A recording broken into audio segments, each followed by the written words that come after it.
Hello, I'm Rick Hertless, founder of His Gospel Power. Thank you for joining with our program today as we look into the book of Daniel.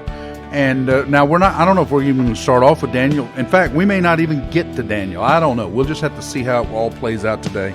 Before we get started, please go to hisgospelpower.org, click on the donate button or the contact us button. And thank you so much for your support of all of those who do support our program as we bring the gospel of Jesus around the world.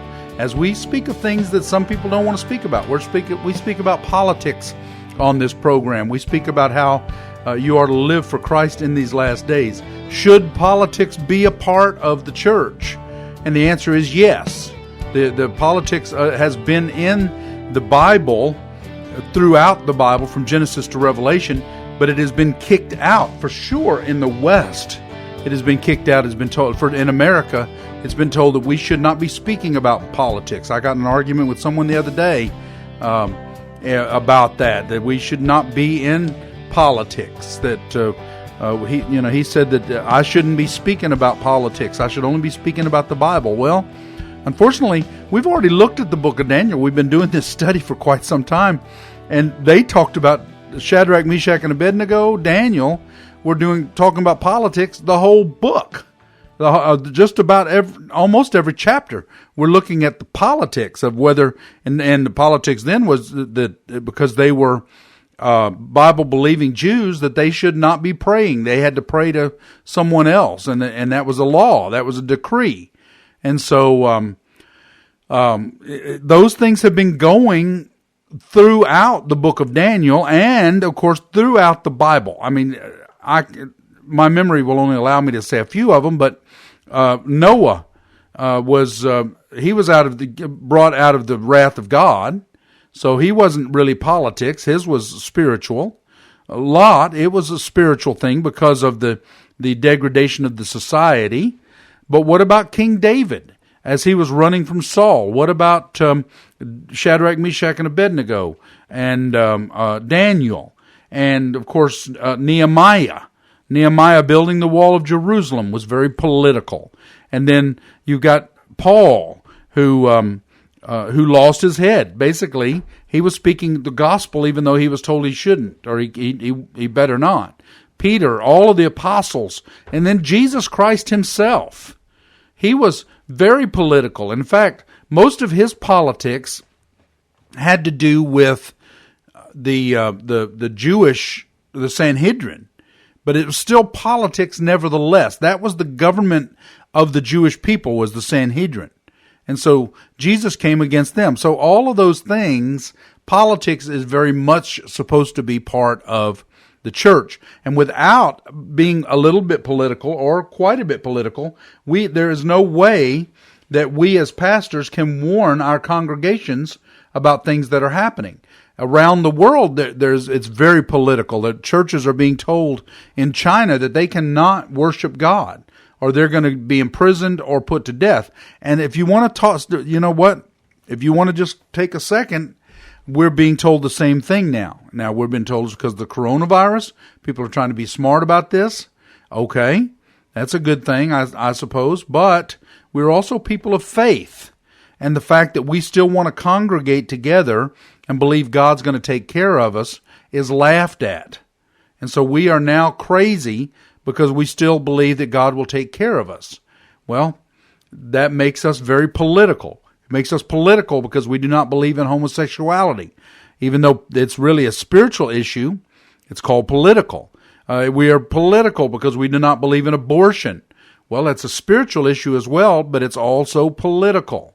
And if you don't believe that, then just look at any of the candidates that are running for president and what their stance is on one or the other. So all of these things that we're looking at today, you cannot stand on the Word of God without being political as well.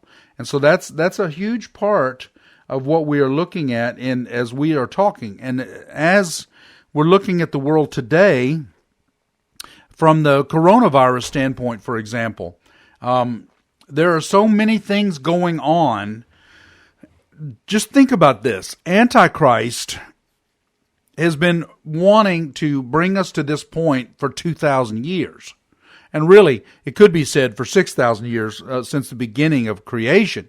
But for sure, though, since Jesus' death, Antichrist wants to bring this to a head, and so he can bring as many to be with him in eternity in hell as he can bring. And so that's, in my estimation, that's a lot of what's going on right now. This is very spiritual, as well as political, all of the above. But all of the things that are going on right now has to do with the fact that the Antichrist is ready to make his entrance. And I want to tell you a quick story before I bring Ron in. I was watching a man a few days ago called Paul Begley. And I watch him pretty often, especially on Thursdays, because he has a man called Mike from around the world who is on the program.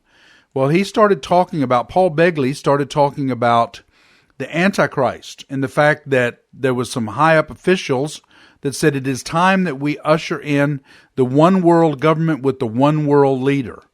And his program was shut down. And so I started looking for it again, and finally I found it. And it was on YouTube. I was watching it on YouTube, and it got shut down, and came back on YouTube. And he said, and when I picked him up again, he says, "Well, I'm glad you found us. All of you that are out there that found us, they shut us down." He said, "I am on 6 other social networks, and Tumblr, Twitter, several others." And he said every single one of them shut them down at the same time when they started talking about the Antichrist. This is very spiritual that we are talking about right now.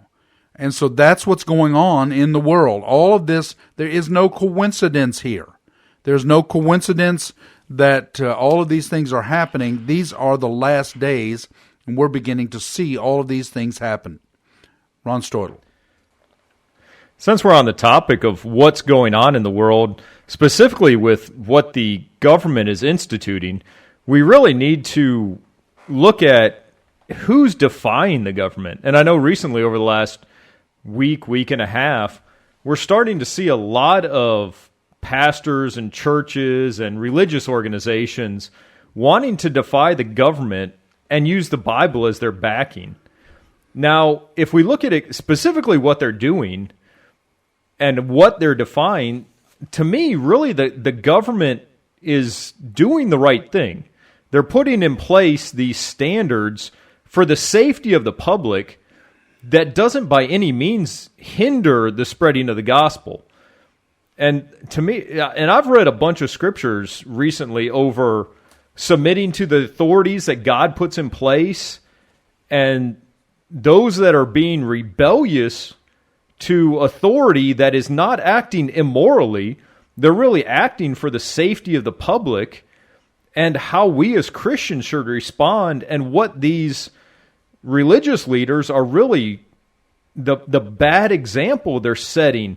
Now, it's one thing, and we've talked on this program, we believe as Christians, if this is God's wrath, as talked about in Revelation, we're not going to fall victim to the coronavirus. You may get it, but you may not suffer from it. You may not get it at all. And I've talked to friends that are Christians, and I had a family member just yesterday tell me, he's like, I think I've caught it 4 times already, but it hasn't affected me. Okay, maybe so, maybe not.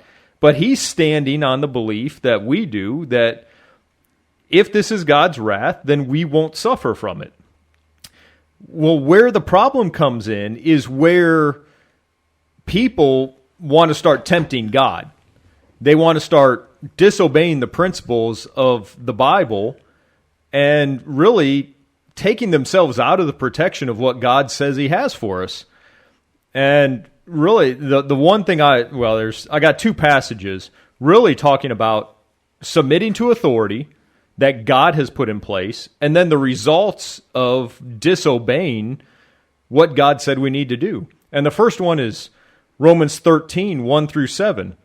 And we've talked about this before on the program, probably not too recently, but it says, "Let every person be subject to the governing authorities." Now, some just stop there and, they use that as the excuse for anything the government passes, we have to obey. Well, we know that's not true. as long as they still have a responsibility to be moral. And if they're not moral, then we don't have to obey the immorality that they put into place. For there is no authority except from God, and those that exist have been instituted by God. Therefore, whoever resists the authorities resists what God has appointed, and those who resist will incur judgment. For rulers are not a terror of good conduct, but to bad. Would you have no fear of the one who is in authority? Then do what is good, and you will receive his approval. For he is God's servant for your good. But if you do wrong, be afraid, for he does not bear the sword in vain. For he is the servant of God, an avenger who carries out God's wrath on the wrongdoer. Therefore one must be in subjection, not only to avoid God's wrath, but also for the sake of conscience. For because of this you also pay taxes, for the authorities are ministers of God, attending to this very thing. Pay to all what is owed to them, taxes to whom taxes are owed, revenue to whom revenue is owed, respect to whom respect is owed, honor to whom honor is owed. So according to that, as long as the leaders above us are acting morally, which to me, the standards they've in place for social distancing, shutting down businesses may be, kind of on the gray line because, that's your choice if you want to go out and take that chance. But for the most part, they're putting in place policies to protect you from people that may have it that you may be exposed to. Yeah, and I would agree. I mean, I think that, when I heard about this pastor in Florida who just said, I'm not doing this and we're having service, and he got arrested. Now, I did not cheer when he got arrested. There's a little different. I did not cheer. At the same time, I'm like you. It's like, they're not doing this. It does not seem to be malicious intent. Right. They're not telling us we can't pray, we can't have service. They're just telling us that we can't come together to do that. Have large congregations. Yeah, exactly. So we can do home groups. Yep. Which is really, we've talked about on this program before, which is really what was God's design anyway from the beginning. So to me, it is, what I'm seeing is more rebellion than it is obedience. And then it's more, well, I want to do the godly thing. It's more about the rebellion and look what I can do. Sticking your tongue out at the law. I don't think God honors that. Now, by the same token, I'm not in that pastor's shoes. Maybe God told him directly have service. And if he did, God will take care of that. But it would, from this side of the fence, looking in, it would seem not. Because there again, what you've already quoted, it does not seem like the government's trying to be malicious to us. It seems like they're trying to protect us in the only way they know how. And they're not singling out churches. I mean, it's across the board. It's restaurants, public venues. It's Muslims, and it's Jews, and it's Christians, and it's Buddhists. It doesn't matter. Any large gathering, exactly. They're not singling out. If it was only Christian churches that could not come together, that'd be a whole new ballgame. Right. That's a totally different thing. But this is just gathering. In fact, just the fact that they've think about it. It's not like they shut down churches but not sports arenas. They shut them all down. And so there's no singling out here. Now this pastor's point, and maybe he's right, maybe he's wrong, and in some ways, I think in a lot of ways he may be wrong on this, because he was like, well, they're not shutting down Amazon, and they've got to come together in their warehouses. But we have to get real here. People are still going to have to eat and live. And just to say that, well, we can't pray because you won't let us come to this building, well, then you don't know my God. Because my God says I can pray anywhere, any time of the day or night. Constantly, continuously. The same man that was given the inspiration to write, which you just read, was also given the inspiration to write that we should pray continuously. We should never stop praying. So they can't take that away from you. They can try to take that, but it will not happen. It can't happen. If you are a true man of God, a man or woman of God, I guess I should say, but you understand what I'm saying. If you're a true man of God, they can't take that away. So, yes, it almost seems like the malicious intent was more from the pastor of his pride saying, well, look what I can do. Still, I'm going to stick my tongue out at you. Well, it's like I was written a text from a pastor friend of mine. What do you think of this? Or it's sad, or something like that. I didn't really. He just said it's sad. I didn't know which camp he was falling in. But I texted him back, and I'm like, well, I don't really know what I think about it yet. I think that there is a time that as Christians we have to stand up, but I don't think this is the time for that particular stance. Yeah, we're not being persecuted as a result of this. Right. We're just being, well, like what happened in Jerusalem when they were, and I'm not saying that all churches are being rebellious, but that's what God did. He dispersed them back to their communities so that they would actually preach the word to their communities. Now, I kind of think, we've talked about it on this program, I kind of think that's what God's doing. I personally believe he's saying, you know what? I'm getting you out of the building. And now, those of you who are faithful will continue to pray to me, will continue to have your small group meetings. You don't have to come together for your big concert. Yeah. All you got to do is come together for your small group meetings. Are you going to do that? And I just wanted to touch real quick because you mentioned it. What is this rebellious spirit and the result of it that people like this pastor, if he is truly being rebellious? Well, it's 1 Samuel 15:23. For rebellion is as the sin of divination. The presumption is as iniquity and idolatry. Because you have rejected the word of the Lord, he has also rejected you from being king. So we have to, and especially in these times, in all times, we have to be prayerful, and we have to be scriptural. We have to listen to what God's saying, and I think I agree with what you're saying in the beginning. Is that I think that this pastor is not being mindful of the law, which most of you all you know me from is this program, but you can probably tell from this program, I will stand against the law if it is against God's law. But yeah, what we see... But what we're seeing is not against God's law. These laws are not immoral. And if they're not immoral, then we have no reason not to obey them. Exactly. Well, that's all the time that we have. Thanks for joining with our program as we look into we're going to be in the book of Daniel this week. Today we didn't actually make it there, but I knew we would not. A lot of things are happening in the world. I knew that we would most likely not get into the book of Daniel today, but we will seek to do that again tomorrow. We will be in chapter 12. Until next time, I pray you receive his gospel power today.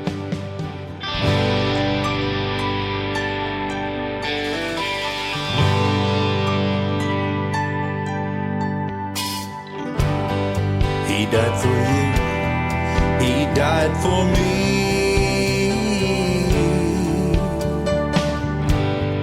From our sin, he set us free.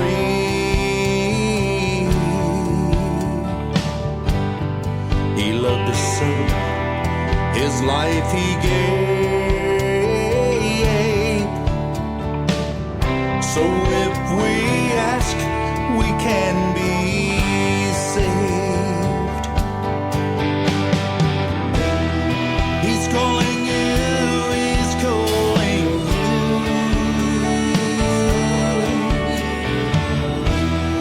Jesus Christ is calling you.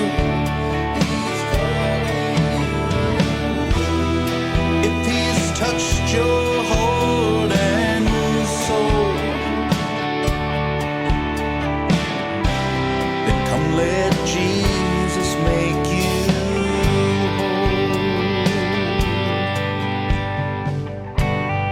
Come kneel with me and we will pray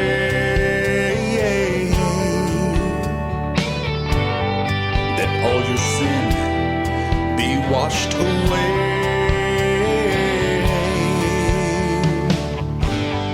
Don't be afraid, don't be ashamed. Just come and praise his holy name. He's calling you, he's calling